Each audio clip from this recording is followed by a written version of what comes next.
दक्षिणमुखी मारुती मूर्तीची स्थापना ही संपन्न झालेली आहे। आमच्या पद्मनगर भागातील युवा उद्योजक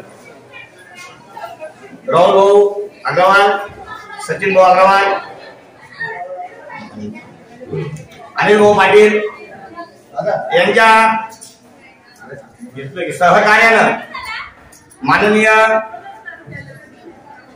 स्वर्गवासी आमचे काकाश्री कचुराजी अग्रवाल यांच्या स्मरणार्थ या भव्य दिव्य मंदिराची निर्मिती आणि जीर्णोद्धार माननीय राहुल भाऊ, सचिन भाऊ आणि अनिल भाऊ यांच्या प्रेरणेने या ठिकाणी संपन्न झालेली आहे।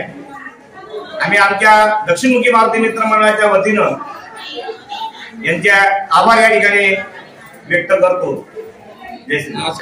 मंदिराच्या जीर्णोद्धारानिमित्त या ठिकाणी समस्त मालेनगर, फुलेनगर, भोईवाडा, पद्मनाभनगर, मोचीवाडा, मुघलाई परिसर, संभाजीनगर आणि कुमारनगर या भागातील आम जनतेसाठी, भाविकांसाठी महाप्रसादाचं आयोजन पण त्यांनी या ठिकाणी केलेलं आहे। जय श्रीराम।